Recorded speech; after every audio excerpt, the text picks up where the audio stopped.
Sweet potato fry. அந்த மாதிரி sweet பொட்டேட்டோவை நல்லா வாஷ் பண்ணிவிட்டு ரவுண்ட் ரவுண்டாக கட் பண்ணி தண்ணியில் போட்டு வச்சுக்கோங்க. சக்கரவள்ளி ஃப்ரைக்கு ஒரு பேனில் எண்ணெய் வச்சுருக்கேன், காஞ்சிச்சு. அதில் 2 கடுகு,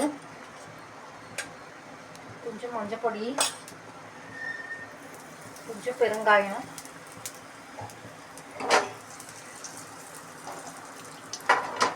எல்லாம் பொரிஞ்சோன்னே சக்கரவள்ளியை போட்டு மூடி வைக்கலாம் ஒரு 5 நிமிஷம்.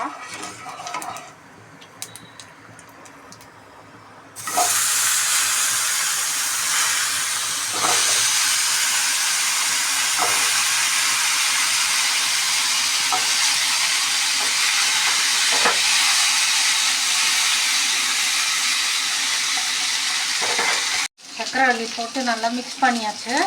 இப்போ மூடி வைக்கிறேன். கொஞ்சம் சின்னதாக சிம்மில் இருக்கட்டும் ஒரு 5 நிமிஷம். ஈஸியாக டக்குன்னு பண்ணிடலாம், சிம்பிள். சக்கரவள்ளி வெந்துருச்சு. இதுக்கு தேவையான உப்பு போடுறோம்.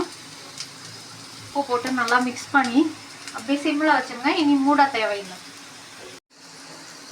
காரத்துக்கு தேவையான மிளகாப்பொடி கொஞ்சம், கிறிஸ்பாகிறதுக்கு மேலே கொஞ்சோண்டு அரிசி மாவு போட்டு நல்லா கலந்துட்டு சிம்லேயே இருக்கட்டும். இது ஷாலோ ஃப்ரை தான், ஃபுல்லாக நம்ம ஆயிலில் பண்ணலை. கிறிஸ்பாகிறதுக்காக தான் அரிசி மாவு.